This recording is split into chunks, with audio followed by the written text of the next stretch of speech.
Welcome to Rex's Bible Minute, a weekly video where we talk about Jesus, Christianity, and anything along those lines. We are in Revelation chapter 6 this week. And before we get into it, I want to kind of give I don't want to know how to say it, a preemptive strike. I don't know, I want to set the expectations here. First off, I want to say thank you to Dr. Wright and Dr. Mangina for their commentaries on this subject. What we're about to discuss, we're starting chapter 6. 6 through 20 is kind of where, typically when you think of Revelation, this is what you think of. Some of the more outlandish and crazy stuff. There is a incredibly massive amount of bad information about this part of Revelation out there. It is much easier to find bad information and misunderstood and mistaught information about this section than it is to find stuff that's actually by the rules of interpreting the Bible and understanding what it says and putting it in its context. There's very little of that out there. Most of it is very almost showy and outlandish. There's a reason that the Tim LaHaye books have sold millions. It's because it's good storytelling. It makes it really attractive to view Revelation that way. But the problem is that's not the way Revelation was written and meant to be understood. So the commentaries that I've studied, they do it the right way. But it's probably not what you're expecting when we get to this section. So before we get into it, a lot of studies of this part of the Bible can cause issues. It can cause very strong reactions in people.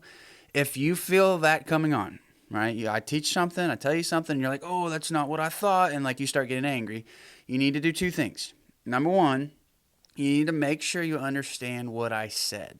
Okay, if there's any kind of confusion there, you're not sure exactly what I meant, or you don't fully grasp it, or enough to say, I understand it, but I disagree, then you need to stop and go back to it. If you need to reach out to me for further explanation, I'm happy to answer those questions. Those are my favorite questions. But make sure, number one, that you understand what I actually said.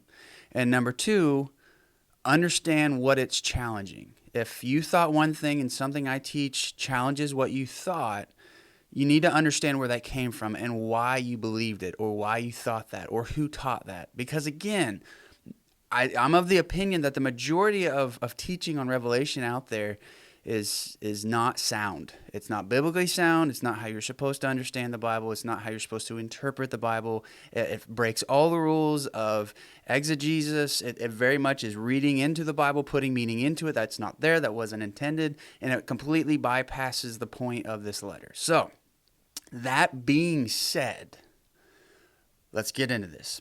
Again, the point of Revelation, as we've talked about in previous weeks, is to encourage Christians. When you're going through hard times, when you have a lot of question marks, when you wonder, how God is going to make this mess of a planet right, that's what Revelation was written for, to encourage you by giving God's perspective on those first century Christian sufferings and every Christian suffering since, and to show how God is going to bring about justice on the planet. So, if this study doesn't encourage you, I think that's a good sign. It's time to do some reevaluating of how you understand this book. So, that being said, let's get into this. It was Revelation, written by John, either John the Apostle or one of John's disciples named John. They have very similar theologies in the way they write.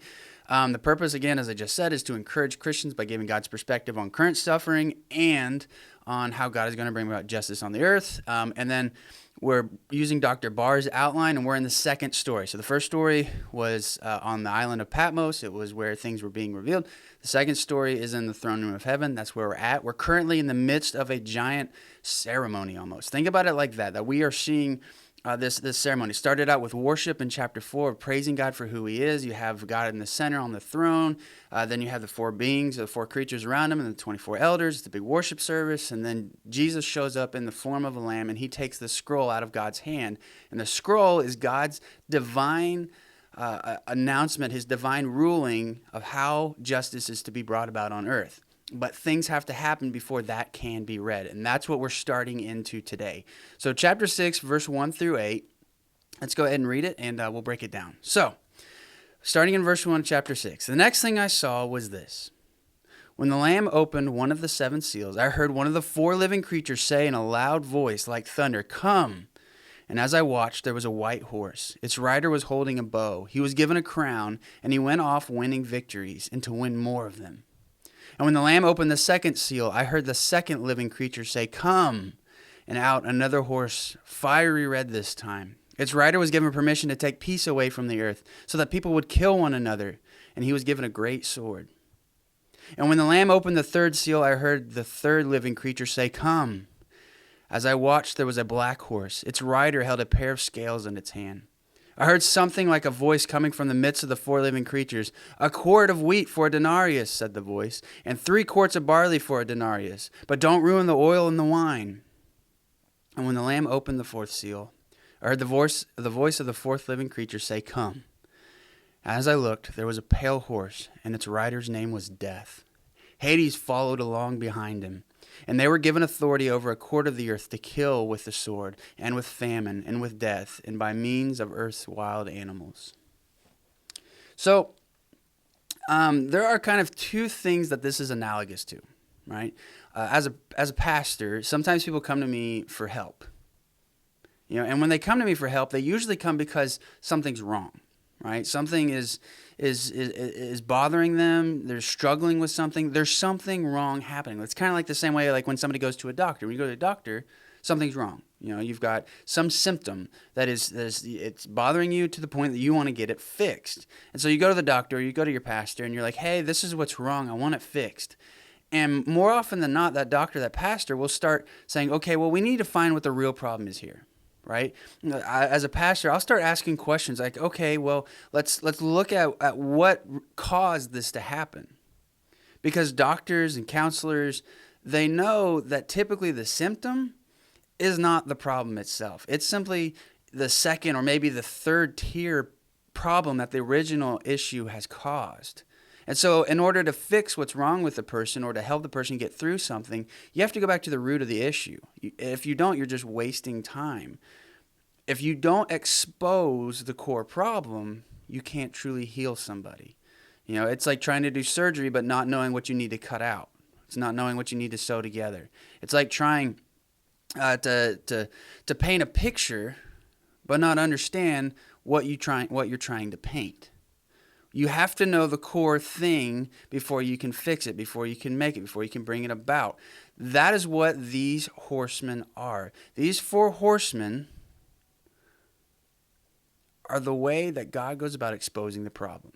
So let's first look at what they are. The first one is a white horse with a rider holding a bow, and he's given permission to go about and win victories, right? This is the conquering kings, conquering nations. This is humanity conquering each other. The second horse, the red horse, removes peace, and he removes any superficial peace, because that's really what most peace is, isn't it? Most peace is really just kind of superficial. It looks like it's peace, but there's really not peace there. That's why we see conflict after conflict after conflict, and on the entire planet, we see it over and over. He's given permission to remove peace and any superficial peace. The third one is a black horse, and he's carrying a set of scales. And scales, this represents the economic problems that we see over and over that are the source of so much suffering, of famine, the root of so many human conflicts. It's the economic disparities in our world. And the last rider, the last horse, is a pale horse carrying death itself. And Hades is following close behind. If you're unfamiliar, Hades is the holding tank. When we die, we go to a holding tank. Those who are God's people go to a place called paradise or Abraham's bosom, and those who are rebellious against God go to a place called Hades. This is where you stay until Judgment Day, right? And so Hades is personified. And so these 4 horsemen, they basically are the probing questions of the counselor, trying to find the actual problem. These are the scans and the tests and the blood work done by the doctor to try to figure out what's causing the symptoms. These are the means by which God exposes evil to its fullest extent. And so when each one of these seals are broken, the forces of human oppression are basically allowed to do their worst before the divine plan for justice can be read, so before the land can bring about justice on the planet, because we have the evil, the source of the problem, the corruption, the fallibility of creation as it has become, has to be exposed. And so the four riders, what they really they are the ills that humanity affects upon itself. The first one, that's war, like humanity just killing each other, nations against nations, kings against peoples. Like, it is the conqueringness that causes so much suffering and has caused so much suffering throughout the world. If you put this back in the context of the initial readers, they would have been stuck between, especially where they were, the Roman Empire, which had an absolute imperial addiction they could not help but conquer. And just a few miles away to their border was the Parthian Empire that was really a massive threat to Roman hegemony. Rome's authority, right? Rome's ability to stay in power. The Parthians were a real threat to Rome. They were an empire of their own. These initial readers would have been like, yeah, we understand this firsthand, right? The second one, the instability and the chaos, like peace.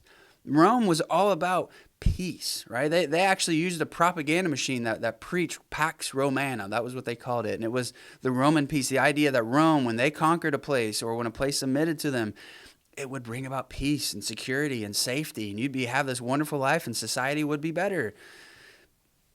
But it's really just superficial, because Rome was in the business of war. That was what they did. And it's rung true throughout history that peace is normally superficial, that countries are always looking to conquer, but maybe not always conquer through violence, through weapons. A lot of times wars are fought through economics, which brings to the third one.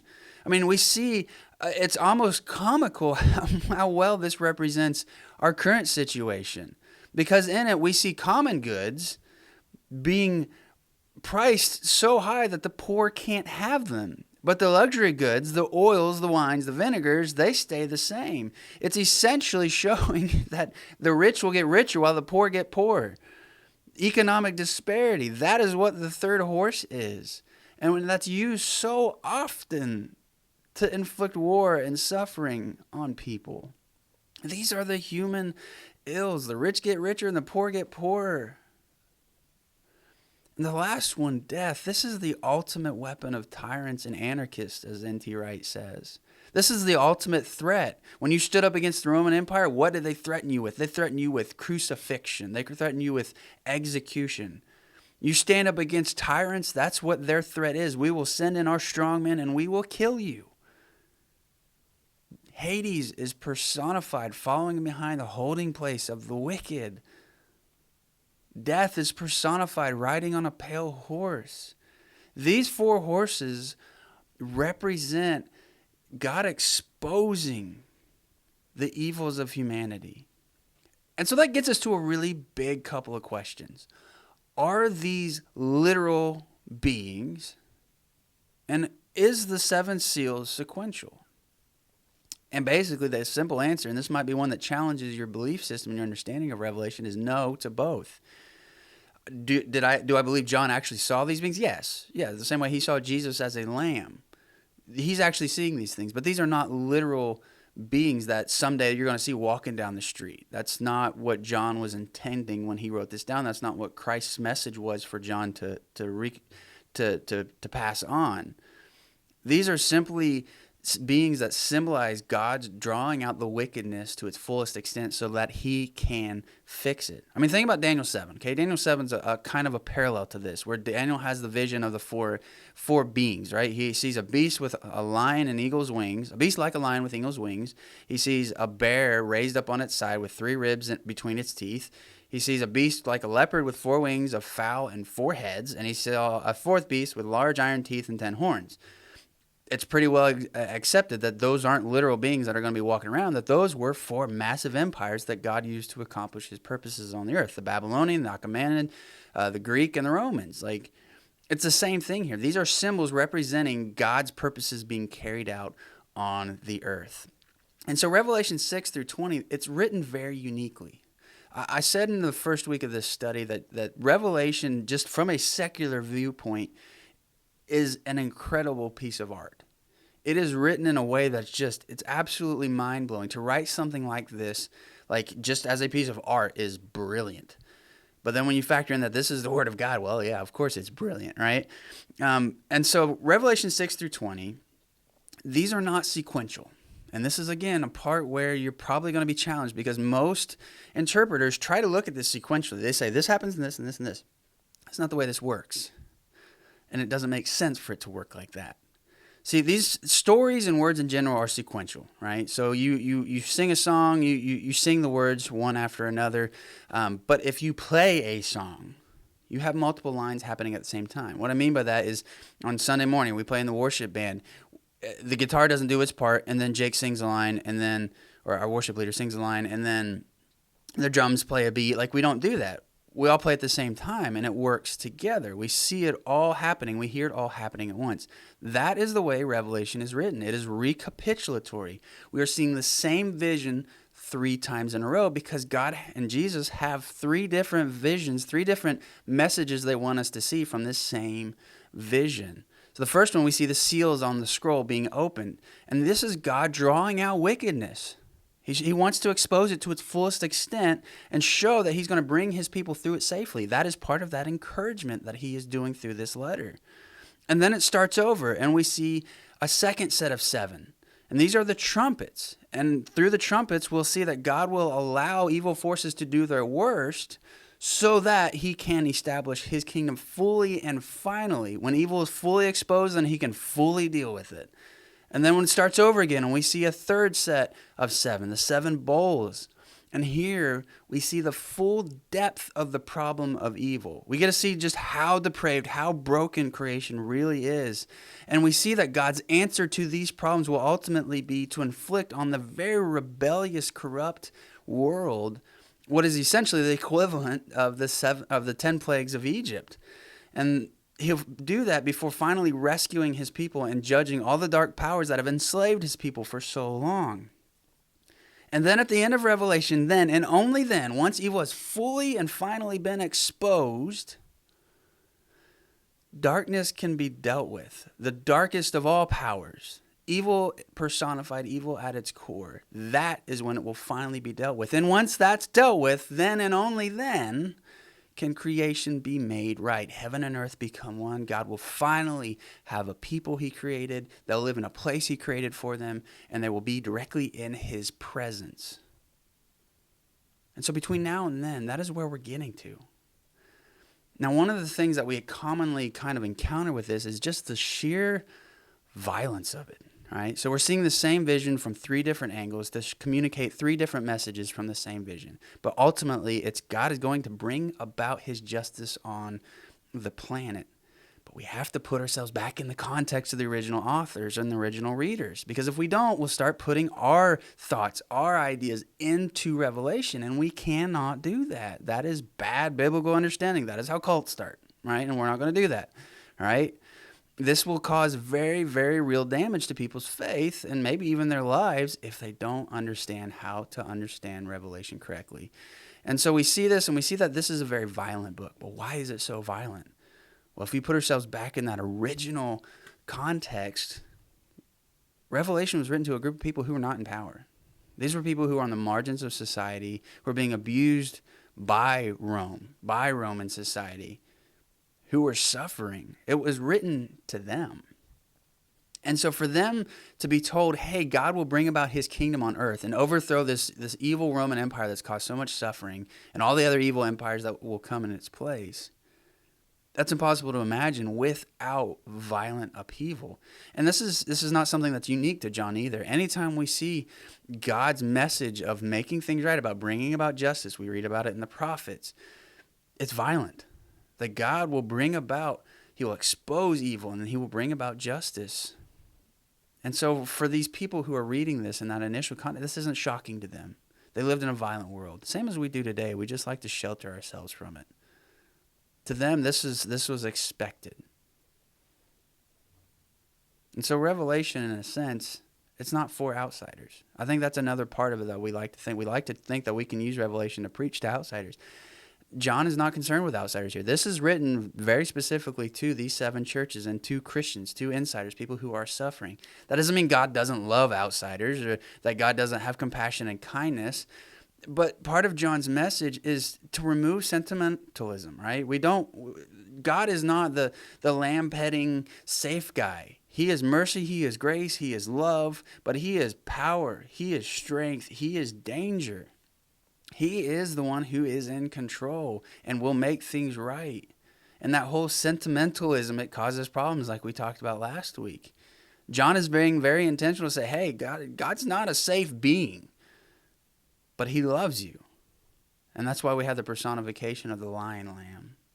So that was a lot.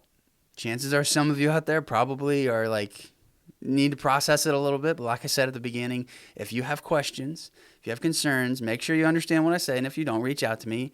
And otherwise, I'd love to hear from you and just try to answer your questions and at least share my perspective. If at the end of the day we disagree, that's fine, because Revelation, we're along for the ride. Okay, so don't get too bad out of shape about it. We're going to be along for the ride. But it's when things get into that territory of affecting our faith and affecting how we live our lives in a negative way, that's where we got to be careful. So if you don't have any questions and I don't hear from you, I'll see you next week.